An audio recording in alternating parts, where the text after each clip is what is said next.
pajama, yellow hammer, give them hell, Alabama. Friday night lights, it ain't nothing like Saturday hype.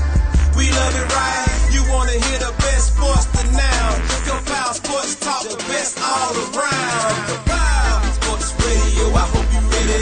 Compile, yeah, it's about to go down. Compile, K-A-P-O-W Sports Radio, and yeah, we all the way live. Compile Sports Radio, I hope you ready. Compile, yeah, it's about to go down. Compile, K-A-P-O-W Sports Radio, and yeah, we all the way live.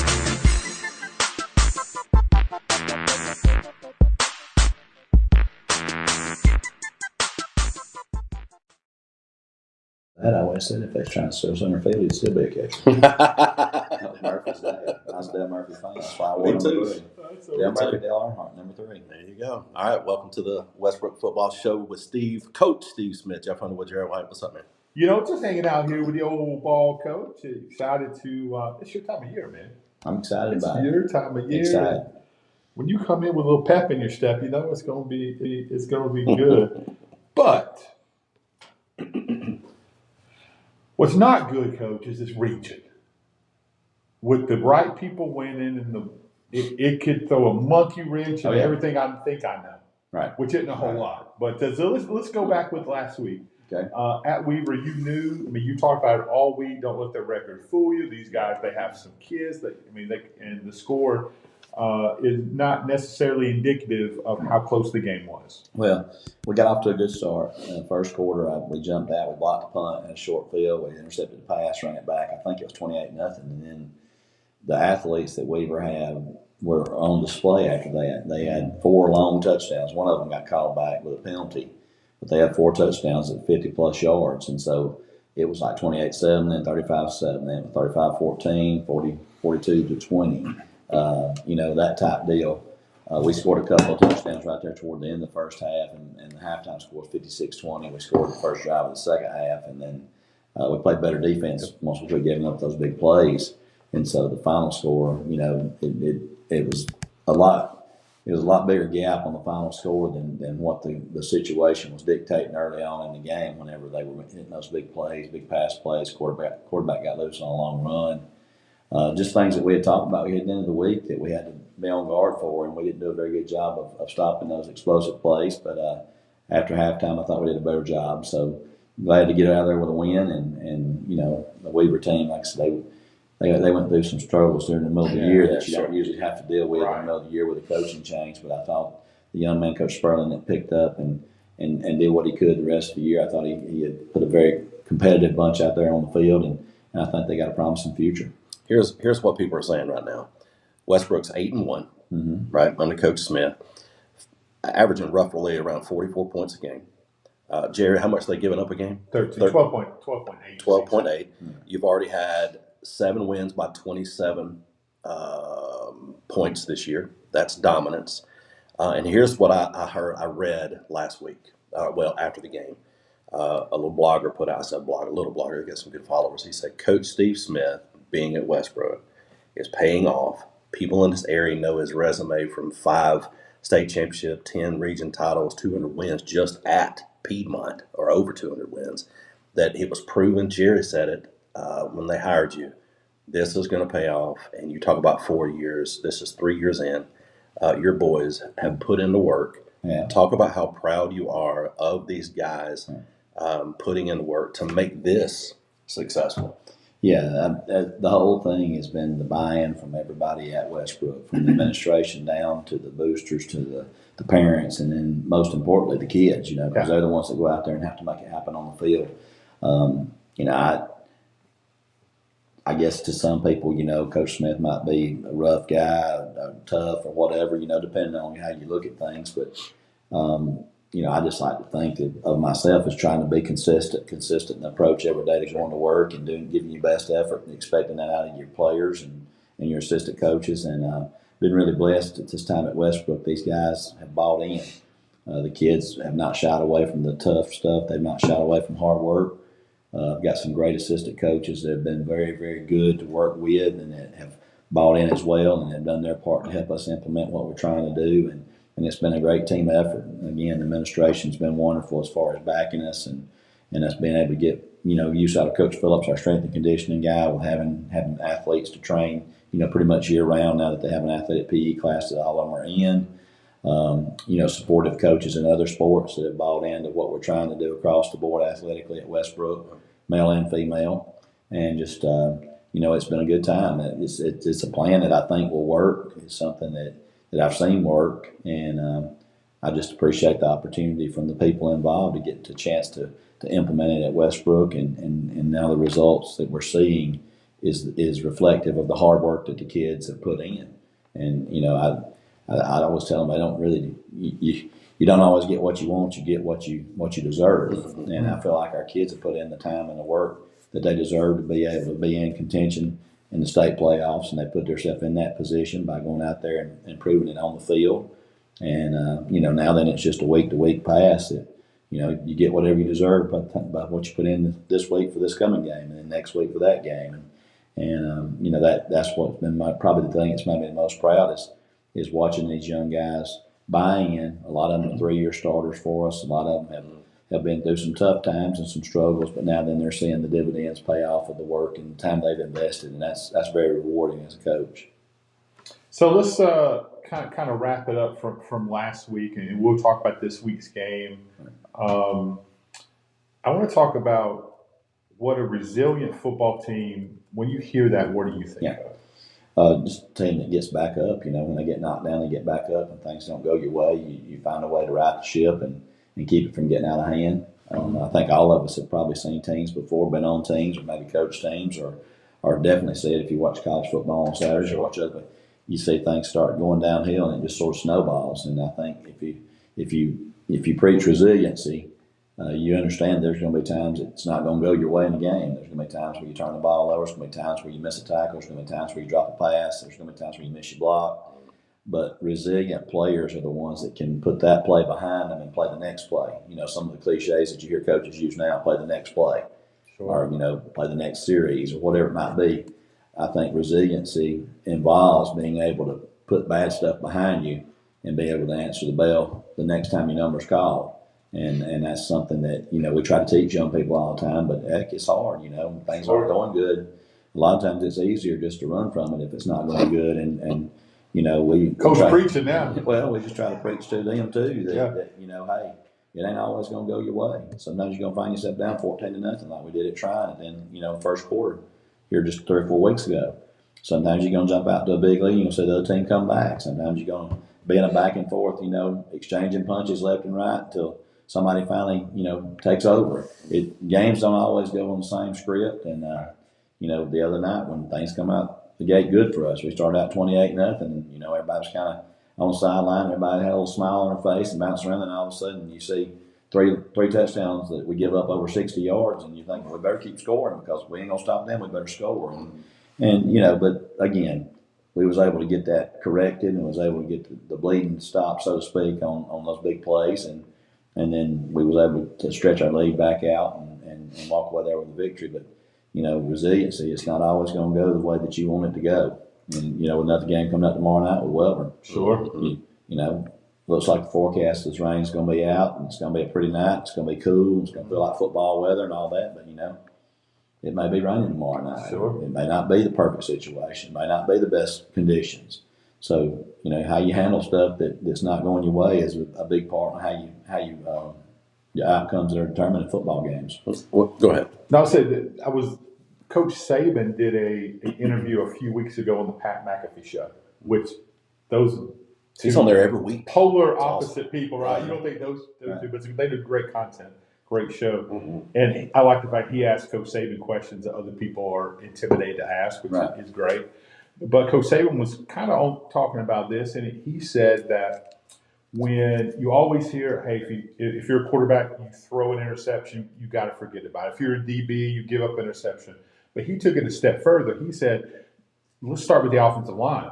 So let's say the center makes a bad snap or a guard blocks the wrong way and gives up a big play. You have to – the last play, it means nothing. Exactly. It means nothing. Right. And coming from him and hearing it like that, a little different perspective. I've really never even thought about it from an offensive line or running back or a different perspective, quarterback and DB. Yeah. Well, and you could even take that further to an entire game. I mean, Alabama's a prime example this year. The Florida State game, everybody had written them off. I mean, they'd written them off and saying Coach DeBoer was not the right guy, and what were they going to do, and this was going to be a bad season. And you see how they bounced back and turned it around. But a lot of times it's an entire game that you have to learn from, and it's a tough lesson when you have to lose a game to learn something. But to show you how hard it is to win football games and win regularly.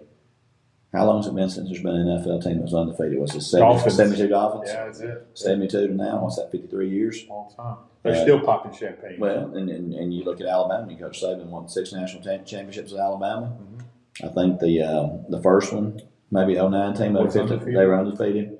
Yeah. And I think the COVID year, 2020, they were undefeated in a shortened season, like 11 or 12 games, right? Yeah. Every other national championship team he had at Alabama lost at least one game. Yeah. Wasn't in Georgia. You think about the state. You think about the state championships and stuff that teams from around here have had in the past. I mean, 15-0 is hard to do. Sure. So even the best teams sometimes have those moments or have that game to where the ball don't bounce their way. They're not ready to play. Maybe they have some injuries. Whatever the reasons might be. Yeah. It takes a perfect storm to win football games. And it really takes a perfect storm to win all of them in a season. And, that I think that probably speaks to the resiliency factor more than anything else. Is not only is it flush that play and play the next play, but sometimes you have to flush a game and play the next game. You hear the old saying, you can't let a game beat you twice. Absolutely right. You can't lose 2 weeks because of last week's bad performance. You got to flush that and move on to the next one. So, there's a lot of things about the game of football that teach you how to get back up on your feet and how to dust yourself off and get back to work. Not speaking that, Kerry said, don't speak bad snaps into existence. That's what I was doing, Kerry. That's got to be a center's mom. But your center's mom. But here's the thing, and my dad and I were talking about this on the phone the other night.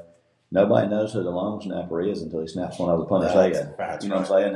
Most people can't even tell you who the long snapper is. I mean, even on a high school football team, they can't even tell you who the long snapper is on the team. But if he snaps one over the center's head, the conversation in the stands immediately. So who snapped that ball? That's right. Who was that? And that's part of the dirty work I think that goes on in the trenches that those kids don't ever get enough credit.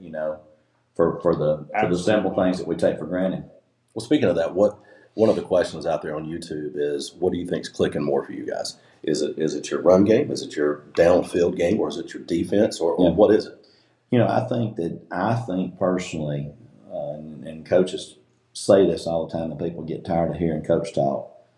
But realistically, I think our defense playing off of our special teams and the field position game, setting up our offense a lot of times with field position that starts on their side of the 50.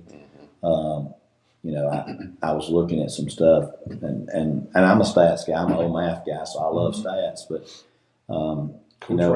well, this particular year we're with 13. I think we got 13 interceptions on defense. We got 7 fumble recoveries, and we blocked 6 kicks. But I know those don't count as turnovers, but. Sure. 13 and 7, and then I think we have thrown 1 interception and have lost 5 fumbles. So we're plus 14 or so in the turnover margin, which is something that's usually an indicator of how a team does. And then we've had 6 block kicks. Now we've given up a block kick for a touchdown. We've had 3 return touchdowns on the defensive side, I think, a return touchdown kicker. The things that don't show up in the rushing stats or the passing stats, but that lead to points, and having a reliable kicker and punter, those things are, I think, all the things that are the keys to our success. And then playing off of each other, all 3 phases of the game. I don't think we've been necessarily dominant in any one area. I think it's been a good collective team effort on all 3 phases, from the special teams, the defense, and the offense, playing off each other. Complementary football. That's it. Yeah, for sure. But I would say your kicking game is way more than adequate. Well, and we mentioned Reed a lot on the show here, and we talk about the good things that he does. It's hard not to. I think Coach Deary compiles our cumulative stats. And I want to say he's got 52 kickoffs on the year and 48 touchbacks or something like that. Or maybe it's right. That's a weapon. It is. Well, in high school, when you're not allowed to run the ball back out of the end zone in that possession, every one of those possessions have to start on the 20. I think he's punted 15 times on the year, and we've only given up like 7 yards of punt return yardage because most of his kicks either roll or a fair call. 9 of those have landed inside the 20. So even on the possessions where we wind up ending with a punt, you're still putting the other team starting inside their 20. And, 80 yards is a long way to go for a high school team. A lot of times people can't snap it 10 or 12 times without putting it on the ground. Sure. And so we've talked about our Achilles giving up the big play. Evident the other night at Weaver, we were those plays they were making were long plays because we were on their side of the 50, because the kicking game had us set up to be in a position to make them go a long way. But when they're going 65 yards in a pop, the big plays is something that any coach will tell you they've got to minimize allowing big plays. And I always want to be sure when we're talking about Reed Barber, we also talk about the snap and the hold on the kicks and the snap on the field goal or punts because he can't do his job without everyone's doing theirs. Taylor Brown is our long snapper and does a great job, and Parker Sims is our holder on our placements and our field goals and does a wonderful job. They don't get any credit again unless if Taylor rolls one back there or Parker mishandles a snap or whatever, then people start, well, who's the holder? Who's the snapper? Who snapped that ball? But again, I'm very fortunate to have guys that we got a lot of confidence in. Those boys have done a great job for us. Just very proud to have the people that we got. Bobby Sims says, what is our average starting field position for offense? For us, we average starting on their 49 for the year. Oh. For the year, our average starting field position is the other team's 49-yard line. That's incredible. Setting yourself up for success. Right. Well, and again, that's defense holding them after a good kickoff and or a good punt. And then, sometimes we started on their 5 because we blocked the punt. So the numbers might be skewed a little bit due to turnovers and things like that. But at the end of the day, those possessions are starting. A lot of times those turnovers are happening on their side of the 50 because the kickoff had made them start on the 20. So you're on the plus 49, which is crazy. Yeah, so we're averaging starting on the other team's side of the 50, just barely. Let me ask this question out of ignorance, and that should surprise no one. No. My bad. What? Don't go to business with your pastor. My bad. I'm just saying stuff. Who are your kick returners? Kick returners on the punt return. Bo Kilgo's our punt returner, and then we have 3 guys usually that are back deep on kickoff returns. That's Gavin Michael, Brody Wood, and Cordell Martin. So we got some guys back there, that can make some plays. Punt return, Bo, I think he did 1 return this year for like 11 yards. Yeah. Bo was put back there to catch the ball. That's he's a physical kid too. I don't know about that. Don't give him that much props. Physical, but he's usually pretty reliable. He's got some of the best hands on the team, and he's a heady guy. He understands football. He understands what we're trying to do. And now I think he probably would like to have a chance to return some more. And we pretty much tell him, fair catch it, catch the ball, don't let it roll. But we got a lot of confidence with him back there. We've talked about that a lot this year, though, right? Is people not knowing how to fair catch. We've seen that over and over in high school football. Well, and I've had teams in the past. I've had some years in the past that I didn't have enough confidence. I just said, let them kick it, let it roll.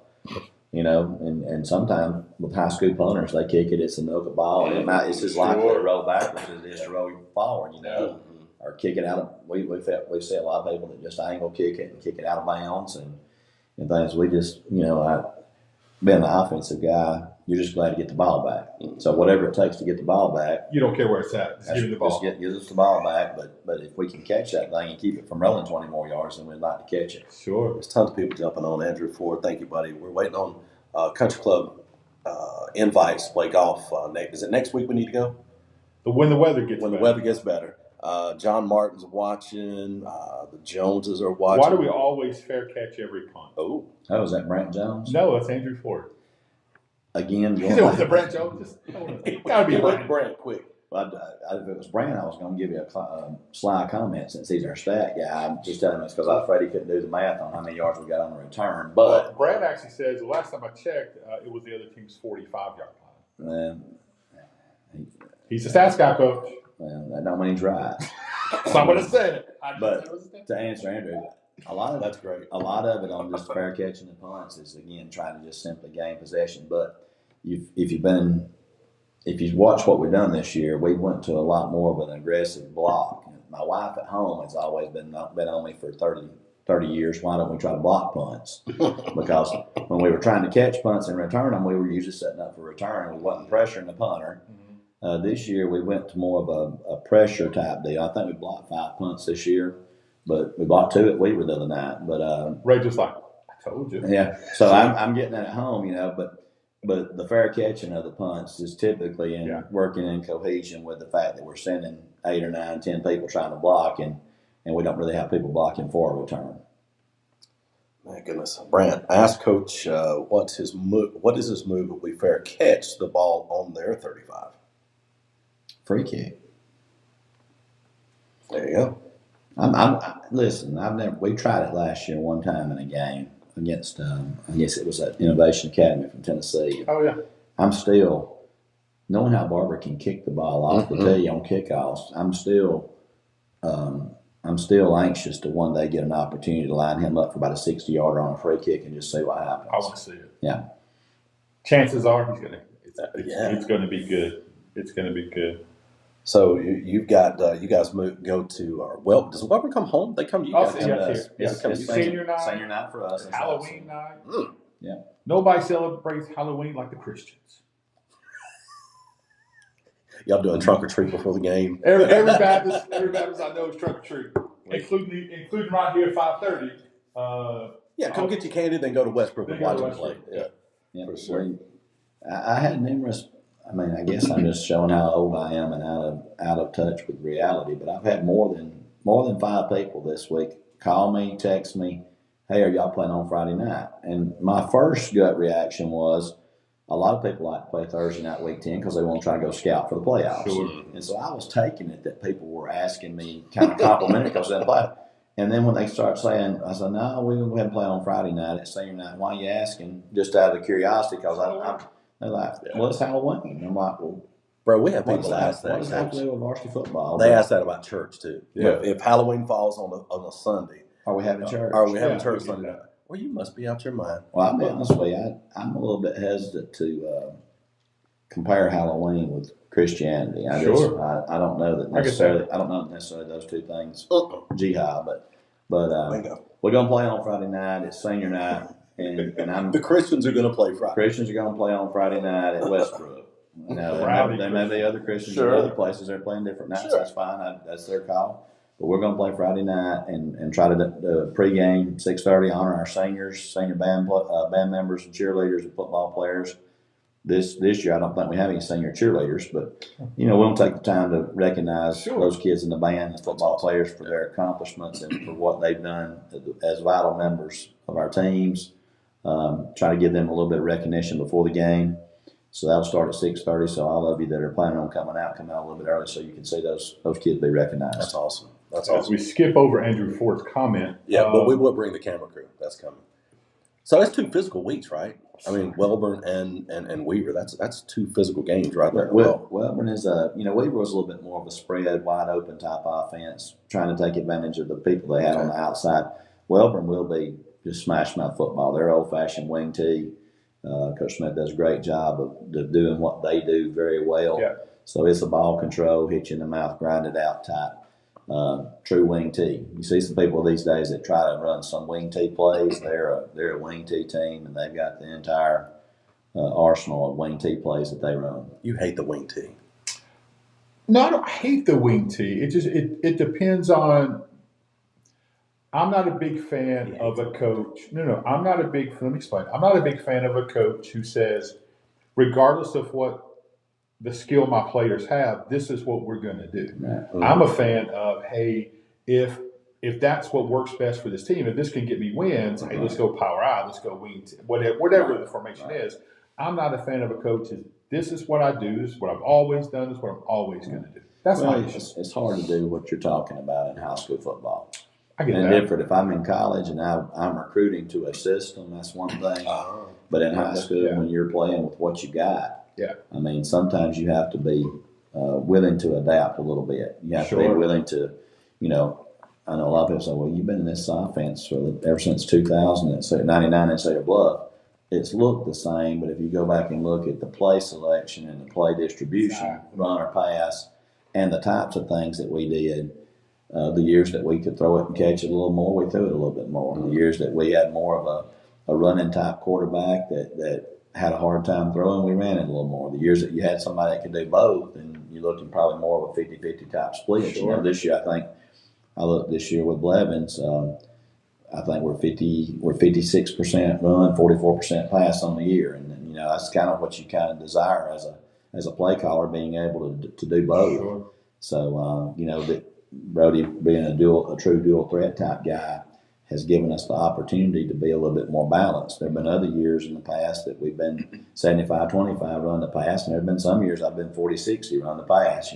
So it just depended on our base formation, pretty much the same, but depending on the people that you had at those positions, and your run game. If you got smaller, quicker linemen and you're doing more horizontal type stuff where you're going left to right and stretching the field, and if you got bigger linemen that can move people off the ball, and you're more downhill and power running game, it's just I think you can have your concept of how you like to do things, but I do think you have to be adaptive on your personnel. And sometimes in high school football, you may have a quarterback that can do this really well, and he goes down, and the next guy may not can fill that position exactly the way that the starter does, and your play calling may change a little bit if that other guy is not as much dual threat, but he's a really good runner. So you have to kind of, I think you have to be willing to say we're gonna work with what we got and try to adapt to the personnel that you got. Yeah, I love that. It's a pet peeve. I get frustrated when we got these. Regardless, I mean, if you got a what should be a dominant power out football team, and you're running 4 verts every play, I take exception to that. Did you see why I asked him that question? He's trying to made that comment. Well, I mean, I think he's got a good point though, because it's very difficult to, you look at, we'll use 5. What they run, and then Coach Martin ran that a lot at Ohatchee, something similar to that. Yeah. It was very conducive to their personnel. Mm-hmm. It was what they had. It was what they believed in. It's what their kids came up doing, and they're really good at it. Mm-hmm. Now, is it something that you can just go implement that particular style at any school? Mm-hmm. Probably not, because if you don't have that same type of foundation, and the thing that both of those guys will tell you, they weren't as efficient at it the very first year they did it. I can remember Scott Martin when he first got to Ohatchee playing them, and he was in 4 wide and throwing the ball, because I think that maybe what he had done at Calera than what he had done at Hillcrest Tuscaloosa. When he got to Ohatchee, he found that he had a different type of kid there, and they had the Eubanks and Tucker kid that were young coming in the program, and they made the commitment to that ugly eagle offense, is what people call it. Sure. And boy, they started winning double-digit ball games and built a machine over there doing that. All of a sudden, you didn't want to go to the creek bank. Nope. That's right, because it was just hard nose, hit you in the face, smash mouth football, and a lot of people didn't like playing that way. And that was something that worked there. But I don't know that you necessarily just say, okay, that's now what defines Scott Martin as a coach, and he can go anywhere and run that particular offense, because the personnel at every particular place is not going to necessarily be the same. What I think of Scott Martin now, I think golf course. He's living the dream, man. How many times did he cancel on us because he's at the golf course? Yeah, the tournament ran late at Silver. We couldn't be mad at it. I talked to Coach the day before yesterday. I talked to him for about 30 minutes, and he's enjoying the retired life, and he's out traveling out near Arizona, seeing his sons and his grandkids, and getting to be a papa. That's cool. Super nice dude. Hey, before we really get into the importance of this week's games from the region standpoint, you brought up Fife for a second. I didn't know if you knew that Logan is having surgery today. Got hurt at Clemson, hurt his shoulder yesterday. Having surgery today. I was texting with him. It's his shoulder, not his neck. It's his shoulder, different injury. I did not know that. So we want to be sure to send thoughts and prayers to Logan. For sure. What a great player, family. outstanding kid, and great family, great player. Yeah, we just want to, since it just crossed my mind since you brought Fife up, he's such a good kid, and we're praying for you, 37. We're praying for you for sure. He's in good spirits. It's hard to keep that kid down. Well, I mean, you look at all the things he's been through just in his high school career, talking about the definition of resiliency. Sure. Bouncing back, getting back up and going again, and he'll come through this surgery and he'll go again. I mean, that's just the way he's wired. I'm pulling for him. No question. All right, so now obviously you got to win your game. There's still no determination. There's no one secured a spot yet. You secured playoffs, but you know what spot you're going to be in the playoffs. So you got to take care of your own business, and that's going to put you in a good situation. But how important is this Glencoe game as far as the region standpoint? Not important at all. Not important at all. It does not matter. I told everybody, and I've been telling everybody this since about week 5, when everybody just anointed us as being the runner-up. Oh, you're the runner-up, you're the runner-up, you're the runner-up. I'll make this Jerry proof. I'll make it to where it's so easy that even I can understand. Even a caveman can understand. Dang, Right? Coach. This is it. Careful. If Westbrook beats Welborn, yeah, the region is set. It doesn't matter what happens in the Piedmont-Glencoe game. If Westbrook beats Welborn, it's Piedmont 1, Westbrook 2, Glencoe 3, Welborn 4. If Westbrook loses to Welborn, it don't matter what happens in the Piedmont-Glencoe game. Westbrook is 4. So all this stuff that people have been saying about us all year long, that we're locked in, if we lose tomorrow night, we're the 4 seed and we go to Gordo in the first round, and it don't matter what happens in the Piedmont-Glencoe game. Okay. So maybe you misunderstood my question or my comment. You said how important is this Glencoe game? For the region, not just. I wasn't talking Westbrook specific. I was talking about overall. For the region, if we beat Welborn, the Glencoe Piedmont game doesn't matter. Regardless. If Glencoe beat Piedmont, it wouldn't change it, because in that case, if the 3 of us tied at 6-1 or 7-1, Piedmont would have the first tiebreaker by designated opponents' victories or the defeated opponents, and then we'd have the head-to-head over Glencoe because you go back to head-to-head. Gotcha. So if we win tomorrow night, that game that they're playing don't matter at all. If we lose tomorrow night, Welborn's 3, we're 4. That's locked in, and then Piedmont and Glencoe will be playing for the region championship. Yeah. Now, that's hard for people to comprehend. Wait a second. Glencoe, there is a way that Glencoe could be the region champion. If we lose and they win, Glencoe will be your region champion. Yeah, but as far as what we worry about in Westbrook, you control your own destiny. We're 2 if we win, 4 if we lose. Okay. So let's get that 2 seed though. Oh yeah, we want a home game. So important. Oh yeah, 100%. So we've prepared this week like this is the first round of the playoffs. I like it. This is using the State of Alabama High School Athletic Association's terminology. This is week 0 of the playoffs. Don't get me started. He's so bitter about that. He hates I don't understand it. Well, I heard several people last week talking about the games coming up this week in week 11. Well, this is not week 11. This is week 10. This is not week 11. This is week 10 coming up. That's fair. That's true. Because that first week is week 0. Who do we got to talk to in the board? You got. You don't think he's raised that issue? Who do we got to? We got to strike. I got no problem with them having the ability to play week 0, but that does not make this week 11. Mm-hmm. This is week 10. I like it. But for us, it's week 0 of the playoffs for us. There you go. So let's look ahead, because you love looking ahead. I mean, you're talking to the wrong guy. I'm gonna let y'all talk about that. Yeah, I guess. The use whatever term you want for me. A Gordo Westbrook matchup. Oh man, would be epic for me. You know why? That's all I'm gonna say. You got your little hat on right there today. Let me zoom in on his hat. Everybody's watching the show going, what in the world are they talking about? Well, it's private between us. That's you bringing it up. It is. God, it's still cracking me up. I swear, when you retire, and let's hope it's 20 years from now. Get you another 300 wins. But when you retire, we've got to have just Steve Smith on the show every week. You got to be the third guy. You got to be the third guy, but you're unleashed at that point. Well, if you retire, when you retire, Rachel let you go. Oh, okay, you can free reign. Yeah, we talked about doing some stuff that we've always wanted to do, but I'm sure she'd be willing to get rid of me for a while. After a while, she's really going to be a hit. Why don't you go do something else? Yeah, you got to get a hobby. Don't you want to volunteer somewhere? That's it. She'd probably want me to do something at least for go get in trouble with Jerry and Jeff for a while. That'd be epic. Oh my God! You have him and Coach Short on at the same time. That'd be a great show. You and Coach Short. That'd be a great I love show. Coach Short. Man. When are you gonna get him coaching? Try every year. I told you I'll try every year. I'm gonna keep asking him every year till maybe 1 year he'll do it. Maybe whenever we need to talk to get his family to vote. Yeah. Okay, Coach. We don't need you to make. Does he come back in when his grandkids get all that? Right now, it's a mute point. There's no way I can win if it's coaching football or playing with grandkids. Yeah. I'm not ever going to. I'm with him on that. Yeah, It may have to be when the grandkids get in school. Okay, but there'll be a spot for you, Coach. Oh yeah, they will be a spot for you. No doubt. So let's set the expectations for this week. It is Halloween. You are playing on a Friday night.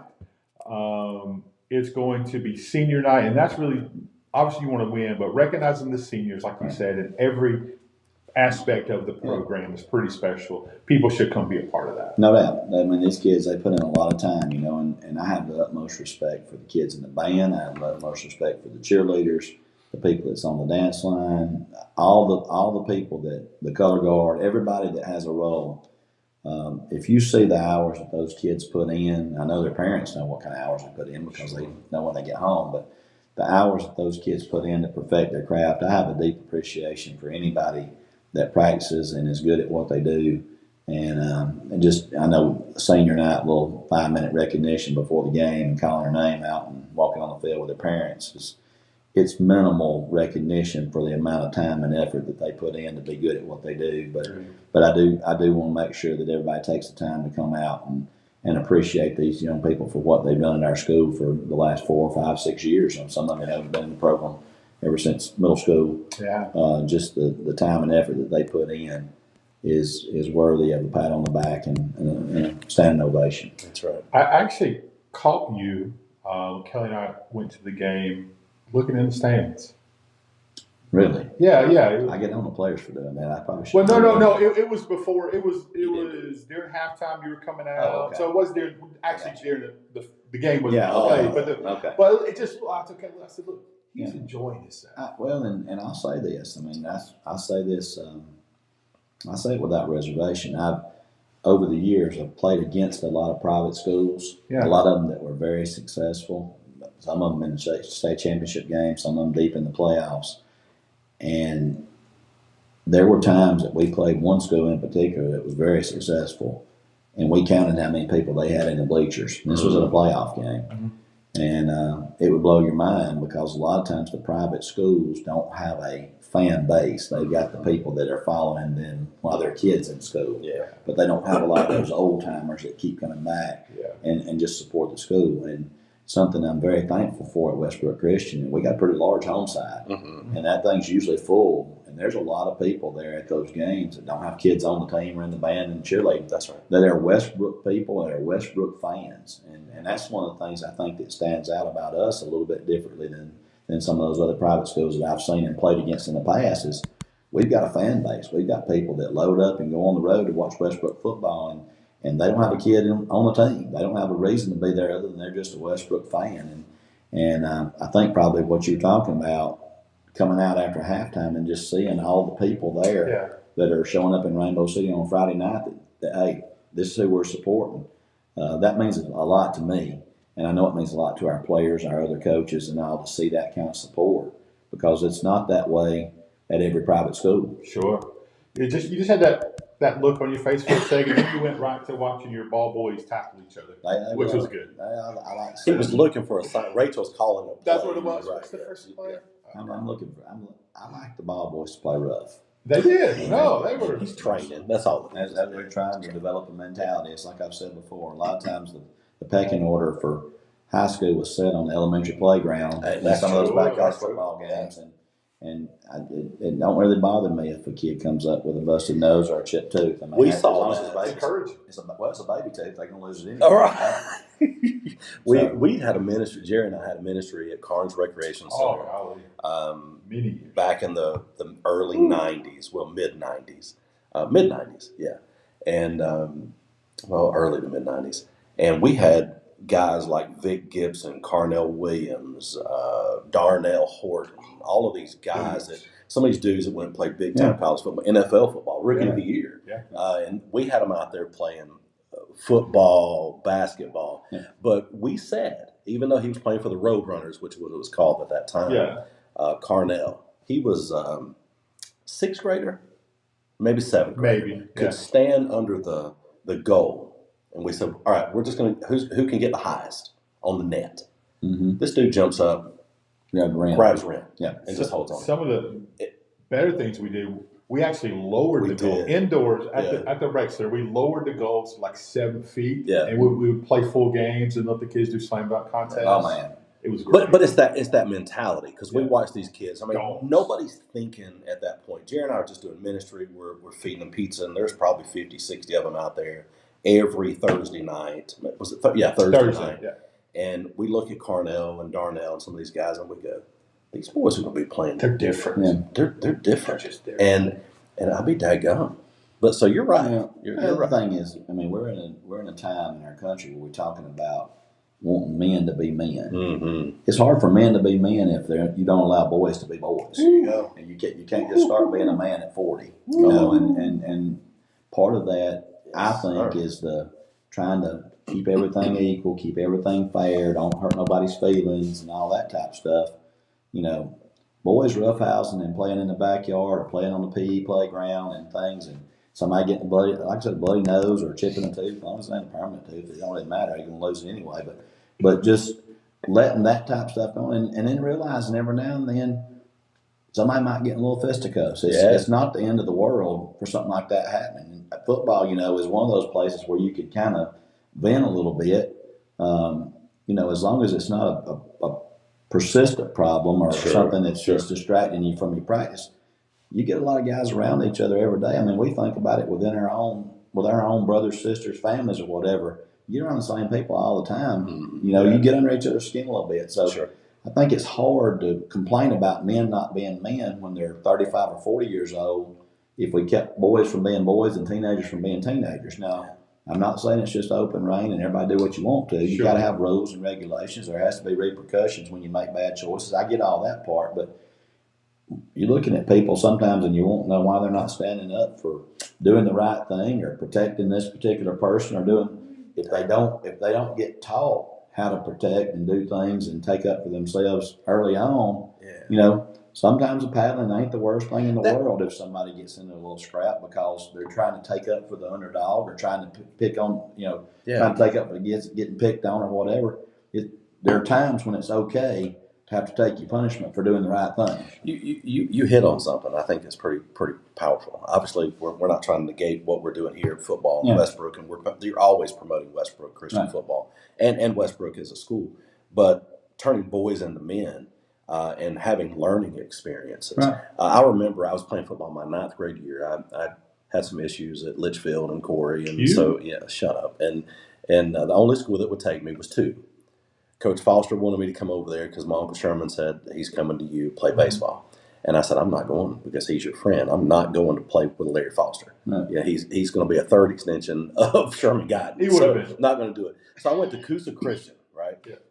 And we were playing football there. I played for Jim Glover for 1 year and blah, blah, blah, all that kind of stuff. But we were playing football on PE, in PE. Yeah. And it was the first week of school, right? And we're all out there, just a free-for-all, right? I mean, nobody's looking at us at Coosa Christian out there. Nobody's watching us play. We're playing football. We're playing stick, and you're just hitting. Mm-hmm. And I remember Mike Davis was your principal? Yeah, Mike Davis. John Island. Y'all know Dr. Island? Y'all know John? And Dr. Island got a little – he wasn't a doctor then. He was a punk. Love you, John. So he got one out in the flats, and I thought, I'm just going to light him up. I am going to light him up, and I'm closing, and I break down. And out of nowhere, dude hits me with this stiff arm like I've never experienced in my life. I mean, Coach, he hit me in my face, nose bleeding. Everybody starts screaming, oh, you got wrecked. And I come up from that, and out of nowhere, Cress Underwood, you remember my cousin? Yeah. Cress comes out and he goes, hey, next time, you'll know you're not going to get stiff arm. Now get up and make a tackle.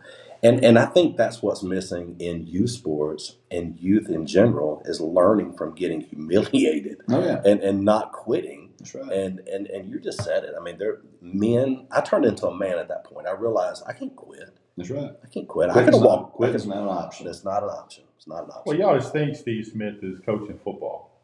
He's not. He's not. He's growing boys into men for sure. Hey, Coach Short says, good luck Friday night and in the first round. Thank you, Coach. Appreciate that. Read Brand's comment. Brand said, we should let them have facial hair. We don't teach men how to be men by making them have faces look like girls. I'm not touching that. That's school policy. I support the school. I support the school and school policy. Freaking Brad, man. This dude. And it doesn't he needs to take that up with the middle school principal. Middle school principals. Yeah. Speaking of bloody noses, That's I've been in some deacon meetings and some deacons come out with bloody noses over That's the years. right. You don't have that anymore. When's the last time you hear a good Baptist Association bloody nose in a deacon meeting? I mean, he goes to First Baptist Piedmont. Y'all ain't got no bloody noses over there, Coach. I'm not in the deacons band, so I can't tell you what happens there. Coach, anything in closing? awesome. No, What a we're not fun getting out time. here yet. Nope, we're talking big games. Oh, yeah. Before we let you Oh, go. yeah. Sorry. I wonder if Kevin Moore intimidated y'all to the point to quit letting me pick games. Well, Kevin's had some issues. Kevin's being bullied. He's been Speaking of bloody noses. I'm not asking. Have you been to questions on Applebee's that. We'll tell you lately? after. I'm not asking any Coach, questions. you been to Applebee's lately? I have not. Okay. Take it outside, Jerry. All right, let's talk about this week's top 10 matchups. That's funny. Before we get into this, what's your feeling about having a big time matchup before the playoffs? I love it. Really? Love it. Shoot, yeah. And I mean, you see it happen way too often in the NFL in particular. Teams at the ends got clinched. They rest their starters for a week, and then they go out there and they look real rusty. Yeah. I'm different, I guess, than a lot of people. There are a lot of people that love the theory of having the week 10 off before the playoffs, but I would rather myself play a tough game and just continue on with the preparation and the routine that the kids are on, and just move right from there into the playoffs. And to me, it doesn't matter who you play. The better the team, the better the game, the better the atmosphere, the more fun it is for the players and coaches. The way I look at it. Well, you got some teams that think like that around here. Then you got some things you take totally different, and the coach do what they want. But Yes. let's get into 1A football. Okay. And there's not a lot of big matchups as far as the top 10 teams, but this Hubbardville at Hackleburg is a good matchup. It really is. And Hackleburg 7-2 ranked number 9, Hubbardville 9-0 ranked number 5. We don't talk a ton about 1A football. Yeah. Those are two good teams. Most people on this side of the state, though, they couldn't tell you the difference between the two. They hear Hubbardville, they think Hackleburg. They hear Hackleburg, they think Hubbardville. They don't know the difference in the two. I'm going to go with Hubbardville in this matchup. Hubbardville's the place that Lamar Harris was a coach there for like 42 years or something. Same coach, and he coached about every sport at some point in time. Played Hackleburg a few times when I was at Cedar Bluff. Coach Hudson, I think he's still there at Hackleburg, if I'm not mistaken. They've got a great team, and year in, year out, probably more well known for their baseball than their football. But Hackleburg has always been a competitive team. But I'm going to take Hubbardville in this one to finish off the undefeated regular season. Heck yeah.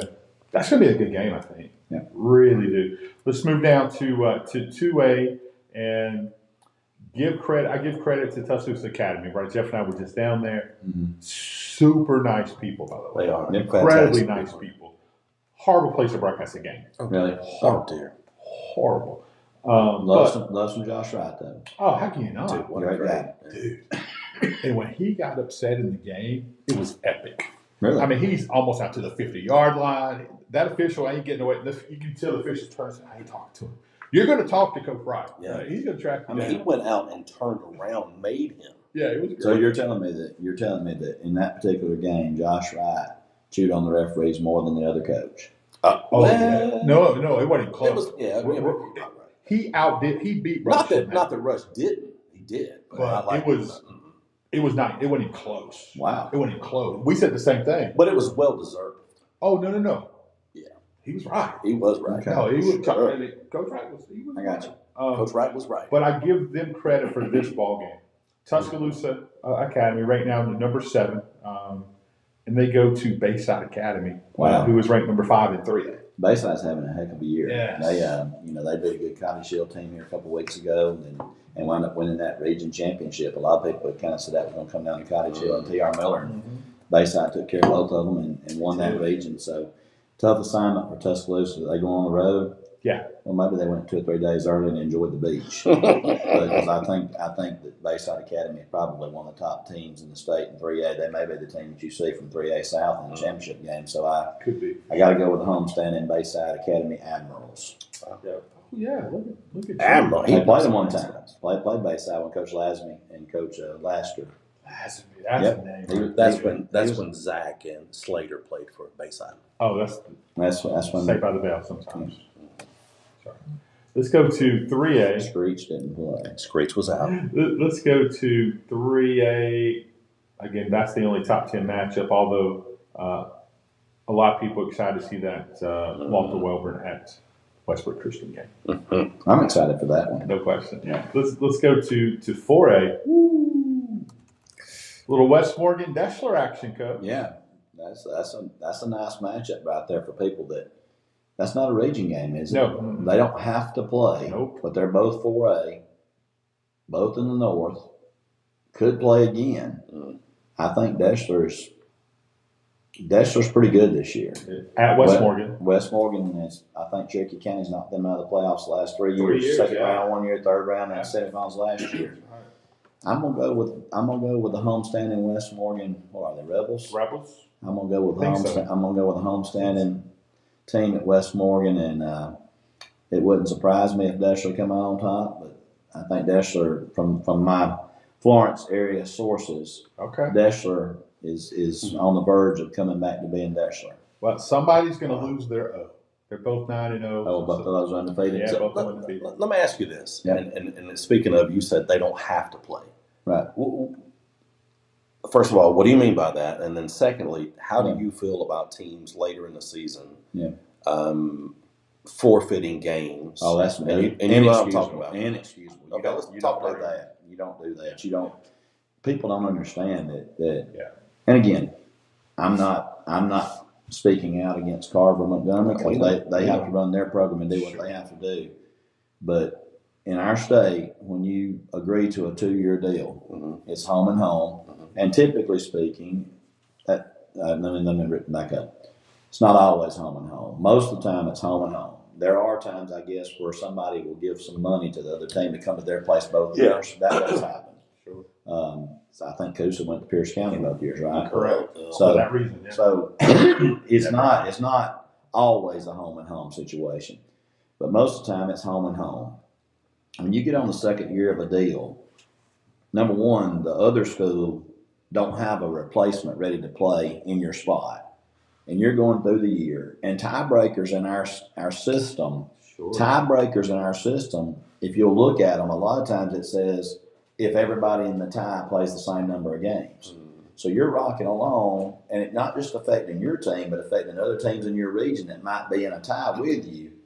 And now all of a sudden you drop a game, week 10, that could have playoff implications. Not necessarily, and in this particular situation, whether it had playoff implications or whether it didn't. Sure. You don't wait to week 7, week 8 and tell somebody, hey, we're not coming week 10. That's costing the other program gate money. It's costing their band concession stand money. It's costing their boosters parking money. It's costing everybody in that school and that organization something financially that they were planning on having when they make their budget for the year. And I don't care if it's going to be 70-0 or if it could be 7-6. The outcome, who you're playing. If you gave your word that you were going to play that game for 2 years, you play that game. Absolutely. And again, you just don't do that. I'm glad you said that because the reasoning was, and quote, basically what was, we're not going to go down there and get our guys, basically get the brakes beat off of us. Well, but what does it matter? But again, it's a situation to where I'm not in Carver's position, so therefore it's not my place. I'm not in anybody's position that cancels a game. They have their reasons, and I don't hold that against them. Would you ever cancel? You asked me my opinion on what's happening right here.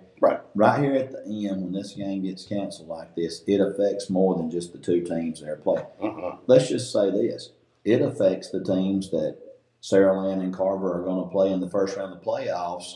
That now they're resting a week when you might have been thinking, hey, we got Carver in the first round. They're going to be coming off that Saraland game, or we got Carver first round, or we got Saraland first game. Carver runs a similar offense to what we run. Maybe we can get some ideas how they're going to line up against our spread formation or whatever it might be. It don't just affect the people that are in the game. It affects a little bit more down that, And I read the first thing come out on Twitter, And it said that they had mutually agreed to cancel the game. And then I read some things that came out and said, no, we didn't agree to nothing. Yeah. I give the Carver coach credit for coming out. He, in bold letters, said, I canceled the game. He did. Mm-hmm. He owned it. But, again, that's I don't know where I was going to say. You asked me the question, Yeah, so I sure. answered the question. I'm glad you did. My opinion don't matter at all to what those two schools do or what any two schools do. I noticed this year we had a lot more. As I would look down the list on AL.com when they'd have all the scores listed, it seemed like every week there was at least one and sometimes two or three that would just say forfeit. Mm-hmm.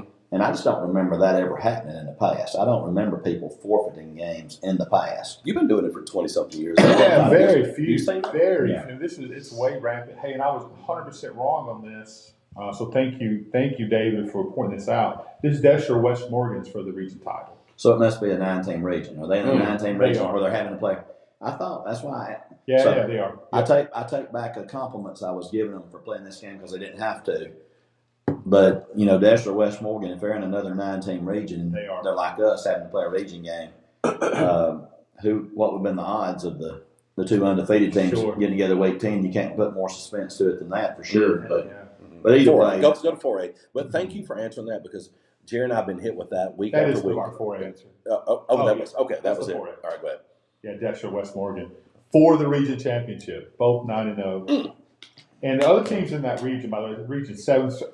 For whatever reason, I was thinking one was in the region, but it's Desher, West Morgan, Hatton, Brooks, Central Florence, Wilson, West Limestone, Danville, East Lawrence. Is that is Hatton going to be 3? It looks like it. And Brooks 4. Brooks 2. Brooks would be 4. Yeah, Hatton's a program to keep your eye on, just because they've always had some good players, and with school consolidations and stuff, they picked up a tremendous influx of talented athletes with a school that closed over that way, where those kids, a lot of them were zoned for Hatton, and so Hatton's somebody to keep an eye on. And Brooks has always been a solid program. Right. All right, Desher, West Morgan, coach. I'm still going to go with the home team. I'm going to go with West Morgan. All right. Yeah. Heck yeah. All right, just a couple more. We'll keep you doing whatever you're doing. Viger Baker in 5A at Baker. Well, Baker's 7A now. Viger's 5A. Yeah. Viger is ranked number 2 and Baker's ranked number 7. I think Baker, did I read somewhere that Baker won a region championship last week? And it did. Are they in that same 7A with Mary G. Montgomery? Excuse me. Yeah, they're 7-2 on the season. But I think they won their region. I think I read somewhere that the first time they won the region since the 90s, maybe. Boy, Viger. We all remember Viger from when we were in school, just having unbelievable athletes and just animals at Viger on the defensive side in particular. So physical. I'm going to go, is Viger the home team or is Baker at home? Baker's at home. I'm going to not only go with the home team, but I'm going to go with Baker. Viger usually, even in a 5A program, they usually dress about 45 or 50 kids. They don't have 5A numbers. They are with Mary Montgomery, Fairhope, Daphne. So Davidson. Baker, a team that can win the region with those teams in there. I'm gonna go with the big school here and the 100+ roster with the attrition factor. I think they wear down Viger. 6A, there's no top 10 matchups and very little in 7A. Unless you want to talk, if you just happen to want to talk about Catholic Montgomery at Vestavia. Boy, Vestavia had one of the most impressive wins of the season this year when they just went down and beat Auburn. I was surprised. Not necessarily by the win, but by how the game went. Well, it was a blowout. Yeah. I think that sets up for something very interesting next week. Vestavia beat Hoover last week. So Vestavia, when you're talking about a sleeper in 7A, Vestavia, there's not many people that can claim in the last 20 years to have a win over Auburn High and Hoover High in the same year. That's true. That's pretty strong for a 3 seed. And I think they're the 3 seed in that region, if I'm not mistaken. I think Vestavia is going to go in the playoffs as a 3. Sets up an interesting first round rematch because I think Vestavia goes on the road to Auburn. Yeah. And I know Coach Etheridge well enough to know they're not going to be thinking too kindly of that, how the first round went earlier in the year. But Vestavia, I think Vestavia is a real team to keep an eye on in these 7A playoffs. Rob Evans is there, and great guy, great coach, got a great staff. I think Vestavia handles Catholic without much problems. And just look at that 7A first round. Daphne at Sparkman and Vestavia at Auburn is the top half of the. Well, of that Sparkman, round. won a region championship. Coach White there at Sparkman, they won a region championship this year. I think that was the first time for Sparkman in a while, and God, I don't remember. it's kind of odd how it all shakes out. I mean, let's just be real about it. In the past, the Hoover region, the SEC, the Central Phoenix City region, the SEC, Right. they've argued back and forth about which one is SEC. The 7A playoffs, the way it's set up, in the past, you pretty much every year when you try to go north and south, you had the Central Phoenix City Auburn region dominating the Mobile region. You had the Birmingham region dominating the Huntsville region. Well, the two dominant regions, a lot of their folks were kind of upset because they felt like that they weren't always getting the best teams to the semifinals and finals because they were going against each other. Yeah. Well, what am I saying here? They felt like that by the time they got to the second round of the playoffs, they were playing region rematches because the Hoover region a lot of times would sweep the Huntsville region. Right. The Phoenix City region would sweep the Mobile region, and so they kind of wanted to get together and mix it up about how they crossed in the first rounds and said, hey, travel's not really going to be an issue because the 7A budgets, they got bigger budgets. Well, this just happens to be the year now that the cross is the Mobile region crossing with the Huntsville region. So you're going to have people making some tremendously long road trips in the first round of the playoffs, but you're also going to have some people that's going to advance to the second round that haven't been able to advance in the past. And you got some potential championship game matchups in the first round with the Phoenix City region crossing with the Thompson region. Yeah, Central Phoenix and Hoover. Central Phoenix is the first, and Hoover's the first round playoff game. That's a 1-4 matchup. That's crazy. You got Auburn and Vestavia in the 2-3 game. You got Thompson and Carver playing each other. I mean, and then who's the other? You got Trustful. James Clement in Fairhope. Well, who's Trustful playing? Trustful is playing Opelika. And Trustful Opelika. I know a lot of people said, hey, Trustful Opelika.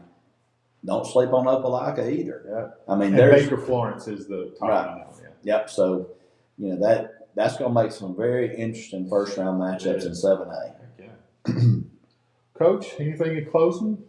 This show could go for 7 hours. Hey, glad to be here today, man. Glad to be playing another game tomorrow night. I want to see all the Westbrook Christian fans out supporting the Warriors. It should be a great night for football. I think the rain's going to be out and it's going to be cooler. It's going to feel like football weather. We're excited to be playing in this game. We're excited to be playing week 10 in a game that's meaningful. We definitely got something to play for. Our guys have had a great week of preparation. A lot of respect for Welborn and Coach Jeff Smith, a longtime friend and hard-nosed guy that does things the right way. Know that they're going to bring a bunch over that's got a lot of pride, a lot of fan support. So it's going to be a great night for football. Yeah, Go Warriors.